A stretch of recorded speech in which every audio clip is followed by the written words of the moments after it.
மாந்தோப்பு. ஓர் ஊருக்கு பக்கத்தில் ஒரு மாந்தோப்பு இருந்தது. அந்த மாந்தோப்பு வழியாக 2 மனிதர்கள் சென்றனர். சித்திரை மாதம். மாமரங்களில் தங்கக் கட்டிகள் போல் மாம்பழங்கள் பழுத்து தொங்கிக் கொண்டிருந்தன. பார்த்தவர் கண்ணை பறிக்கும் வண்ணம் அவை கொத்து கொத்தாகத் தொங்கின. இருவரும் அண்ணாந்து பார்த்தனர். ஒரு மனிதன் நின்ற இடத்திலேயே நின்று கொண்டு அங்குள்ள மாமரங்களை எண்ணினான். ஒரு மரத்தில் சுமார் எத்தனை பழங்கள் இருக்கும் என்று கணக்கு போட்டான்.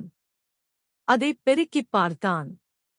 ஒரு மாம்பழம் என்ன விலை போகும் என்று எண்ணிப் பார்த்தான்.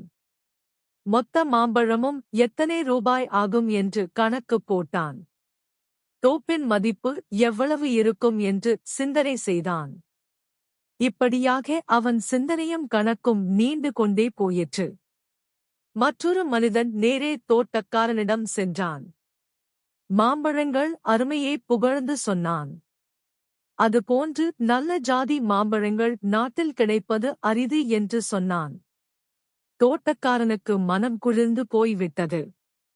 இருவரும் நண்பர்களாகிவிட்டார்கள். தோட்டக்காரன் அவனுக்கு சில பழங்களை பறித்துக் கொடுத்தான். உண்மையிலேயே அவை சுவையான மாம்பழங்கள். அவற்றை வாங்கித் தின்றுவிட்டு மகிழ்ச்சியாக அந்த மனிதன் திரும்பினான். இந்த 2 மனிதர்களில் யார் அறிவாளி? தோட்டக்காரனுடன் நட்பு கொண்டு மாம்பழம் தின்றவனா? தோப்புக்கு விலை மதிப்பு போட்டவனா? வீண் சிந்தனைகள் இன்பம் விளைப்பதில்லை.